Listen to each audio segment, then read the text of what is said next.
Urdu point کی videos دیکھنے کے لیے ہمارا چینل سبسکرائب کیجیے اور بیل کے آئیکن پر کلک کیجیے تاکہ آپ ہماری تمام آنے والی ویڈیوز سے باخبر رہ سکیں۔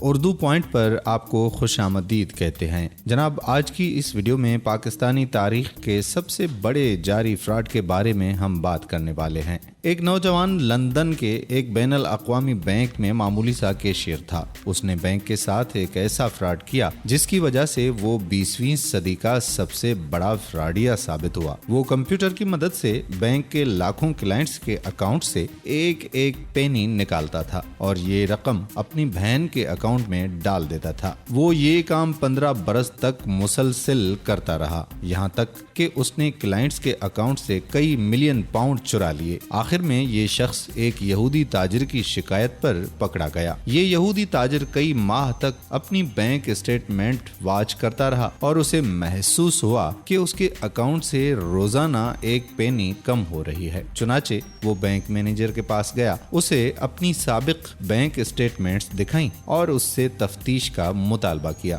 مینیجر نے یہودی تاجر کو خپتی سمجھا، اس نے قہقہا لگایا اور دراز سے 1 پاؤنڈ نکالا اور یہودی تاجر کی ہتھیلی پر رکھ کر بولا کہ یہ لیجئے، میں نے آپ کا نقصان پورا کر دیا۔ یہودی تاجر ناراض ہو گیا، اس نے مینیجر کو ڈانٹ کر کہا کہ میرے پاس دولت کی کمی نہیں، میں بس آپ لوگوں کو آپ کے سسٹم کی کمزوری بتانا چاہتا تھا۔ وہ اٹھا اور بینک سے نکل گیا۔ یہودی تاجر کے جانے کے بعد مینیجر کو شکایت کی سنگینی کا اندازہ ہوا۔ اس نے تفتیش شروع کرائی تو شکایت درست نکلی اور یوں یہ نوجوان پکڑا گیا۔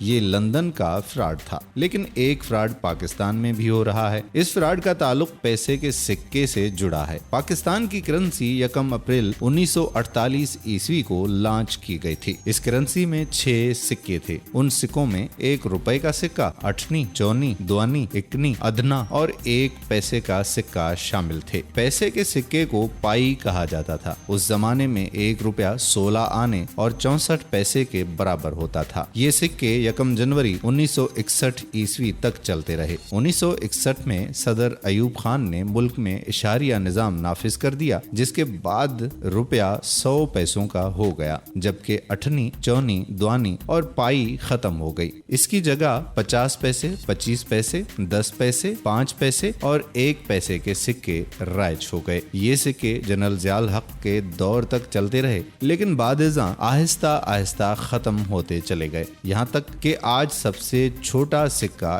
1 روپے کا ہے اور ہم نے پچھلے 30 برسوں سے 1 پیسے، 5 پیسے، 10 پیسے اور 25 پیسے کا کوئی سکہ نہیں دیکھا۔ کیوں؟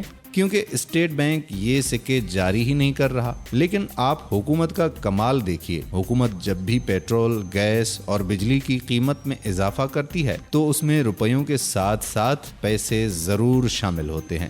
مثلاً آپ پیٹرول کے تازہ ترین اضافے کو ہی لے لیجئے۔ حکومت نے پیٹرول کی قیمت میں 5 روپے 92 پیسے اضافہ کیا، جس کے بعد پیٹرول کی قیمت 98 روپے 89 پیسے، ہائی اسپیڈ ڈیزل کی قیمت 117 روپے 43 پیسے ہو گئی۔ اب سوال یہ ہے کہ ملک میں پیسے کا تو سکہ موجود ہے ہی نہیں، لہٰذا جب کوئی شخص ایک پیٹرول کا لیٹر ڈلوائے گا تو کیا پمپ کا کیشیئر اسے 87 پیسے واپس کرے گا؟ نہیں، بالکل نہیں۔ چنانچہ اسے لازماً 62 کی جگہ 63 روپے ادا کرنا پڑیں گے۔ یہ زیادتی کیوں ہے؟ اب آپ مزید دلچسپ صورتحال ملاحظہ کیجیے۔ پاکستان میں روزانہ 3,20,000 بیرل پیٹرول فروخت ہوتا ہے۔ آپ اگر اسے لیٹرز میں کیلکولیٹ کریں تو یہ 5,08,80,000 لیٹرز بنتا ہے۔ اب آپ اندازہ کیجئے کہ اگر پیٹرول سپلائی کرنے والی کمپنیاں ہر لیٹر پر 87 پیسے اڑاتی ہیں تو یہ کتنی رقم بنے گی؟ یہ 4,42,65,000 روپے روزانہ بنتی ہے۔